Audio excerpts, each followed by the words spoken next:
അസ്സലാമു അലൈക്കും വറഹ്മത്തുള്ളാഹി. ബിസ്മില്ലാഹി അൽഹംദുലില്ലാ വസ്സലാത്തു വസ്സലാമു അലാ റസൂലില്ലാ വ അലാ ആലിഹി വ അസ്ഹാബിഹി അജ്മഈൻ അമ്മാ ബഅദ്. ഏറെ പ്രിയം നിറഞ്ഞ സഹോദരങ്ങളെ, സഹോദരിമാരെ, നമ്മുടെയൊക്കെ ജീവിതത്തിൻ്റെ എല്ലാ സന്ദർഭങ്ങളിലും നമ്മൾ വീടുകളിലാണെങ്കിലും ജോലി സ്ഥലങ്ങളിലാണെങ്കിലും യാത്രകളിലാണെങ്കിലും മറ്റനുവദനീയമായ എന്തെങ്കിലുമൊക്കെ വിനോദങ്ങളിൽ ഏർപ്പെടുന്ന സന്ദർഭങ്ങളിലാണെങ്കിലും എല്ലായ്പ്പോഴും ആ വിഷയത്തിലുള്ളൊരു ഖൈറിനും ബർക്കത്തിനും വേണ്ടി അള്ളാഹു സുബ്ഹാനഹു വ തആലയോട് ചോദിച്ചു കൊണ്ടിരിക്കുന്ന, പ്രാർത്ഥിച്ചു കൊണ്ടിരിക്കുന്ന, ഒരു നല്ല അള്ളാഹുമായി കൊണ്ടുള്ള അടുപ്പം എപ്പോഴും വർദ്ധിപ്പിച്ചു കൊണ്ടിരിക്കുന്ന ഒരവസ്ഥയിലേക്ക് നമുക്ക് എത്താൻ സാധിക്കേണ്ടതുണ്ട്. വലിയ ഖൈറുകളാണ് അതിലൂടെ എപ്പോഴും ഏത് കാര്യത്തിനും അള്ളാഹുവിനോട് ചോദിക്കാനുള്ള ഒരു മാനസികാവസ്ഥയിലൂടെ നമുക്ക് വലിയ നേട്ടങ്ങളാണ് നേടിയെടുക്കാനുള്ളത്. അള്ളാഹു സുബ്ഹാനഹു വ തആല എന്തിനു വേണ്ടിയിട്ടാണ് നമ്മളെ സൃഷ്ടിച്ചിട്ടുള്ളത്?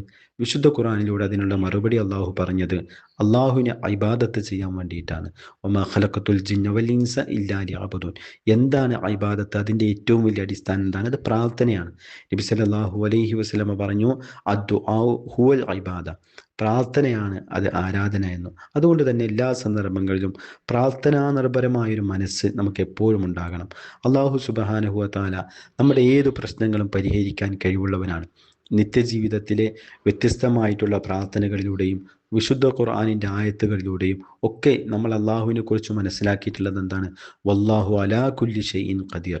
അള്ളാഹു സുബ്ഹാനഹു വ തആല ഈ ലോകത്ത് നിയന്ത്രിക്കുന്നവനാണ്. കോടാനുകോടി ജീവജാലങ്ങൾക്ക് ഉപജീവനം നൽകുന്നവനാണ്. ഭൂമിയെയും മറ്റു ഗ്രഹങ്ങളെയും മറ്റു നക്ഷത്രങ്ങളെയും ഒക്കെ നിയന്ത്രിച്ചു നിർത്തുന്നവനാണ്.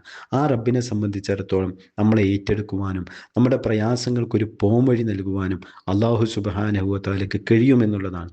അള്ളാഹു നമ്മളോട് പറഞ്ഞു, വഖാല റബ്ബുക്കും ഉദ്ഊനി അസ്തജിബ് ലക്കും ഇന്നല്ലദീന യസ്തക്ബിറൂന അൻ ഇബാദത്തി സയദ്ഖുലൂന ജഹന്നമ ദാഖിലീൻ.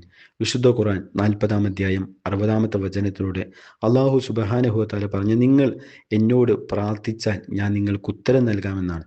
തീർച്ചയായും എന്നെ ആരാധിക്കുന്നതിനെ പറ്റി, എന്നോട് പ്രാർത്ഥിക്കുന്നതിനെ പറ്റി അഹങ്കാരം നടിക്കുന്നവർ അവരാണ് നിന്ദന്മാരായിക്കൊണ്ട് നരകത്തിൽ പ്രവേശിക്കുക എന്നുള്ളതാണ്. മാത്രമല്ല, സൂറത്തുൽ ബഖറയുടെ 186-ാമത്തെ വചനത്തിലൂടെയും അള്ളാഹു പറഞ്ഞു, വഇദാ സഅലക ഇബാദി അന്നി ഫഇന്നി ഖരീബ് ഉജീബു ദഅവത ദാഇ ഇദാ ദഅാനി. വിളിച്ചു പ്രാർത്ഥിക്കുന്നവർ എന്നെ വിളിച്ചു പ്രാർത്ഥിച്ചാൽ ഞാൻ അവരുടെ പ്രാർത്ഥനയ്ക്ക് ഉത്തരം നൽകുമെന്ന് അള്ളാഹു സുബ്ഹാനഹു വ തആല പറഞ്ഞു. മാത്രമല്ല, അള്ളാഹു സുബ്ഹാനഹു വ തആല അടിമകളോട് ഏറെ അടുത്തവനാണ് എന്നും പറഞ്ഞു കൊടുക്കുവാൻ വേണ്ടി നബി സല്ലല്ലാഹു അലൈഹി വസല്ലമയോട് അള്ളാഹു കൽപ്പിക്കുകയാണ്. നബി സല്ലല്ലാഹു അലൈഹി വസല്ലമ പറഞ്ഞത്, ലൈസ ഷൈഉൻ അക്രമ അലല്ലാഹി തആല മിന ദുആ. അള്ളാഹു സുബ്ഹാനഹു വ തആലയുടെ അടുക്കൽ ദുആയിനേക്കാൾ ശ്രേഷ്ഠമായ മറ്റൊന്നുമില്ല എന്ന്. പടച്ചവനോട് ചോദിച്ചിട്ടില്ലെങ്കിലാണ് അള്ളാഹു കോപിക്കുക. മല്ലം യസ്അലില്ലാഹ യഗ്ളബ് അലൈഹി എന്നും നബി സല്ലല്ലാഹു അലൈഹി വസല്ലമയുടെ അധ്യാപനമാണ്. അതുകൊണ്ട് തന്നെ എപ്പോഴും അള്ളാഹു സുബ്ഹാനഹു വ തആലയോട് അടുക്കുവാനുള്ള ഏറ്റവും നല്ല മാർഗമാണ് നിത്യജീവിതത്തിൽ ഏത് കാര്യങ്ങളും നമ്മൾ അള്ളാഹുവിനോട് ചോദിച്ചു കൊണ്ടിരിക്കുക, പ്രാർത്ഥിച്ചു കൊണ്ടിരിക്കുക. അള്ളാഹുവിൻ്റെ സ്നേഹവും ഇഷ്ടവും ഒക്കെ നമുക്കത് നേടിത്തരും. ജീവിതത്തിൽ വലിയ മാനസികമായൊരു തുറവിയിലേക്ക് നമ്മളത് കൊണ്ട് ചെന്നെത്തിക്കും.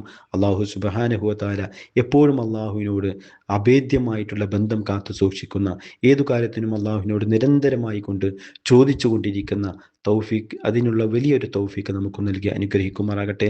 വ ആഖിറു ദഅവാന അനിൽ ഹംദുലില്ലാഹി റബ്ബിൽ ആലമീൻ. അസ്സലാമു അലൈക്കും വറഹ്മത്തുള്ളാഹി.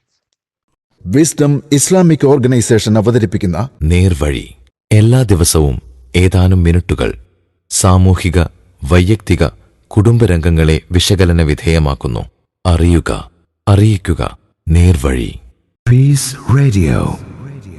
Tune to reality.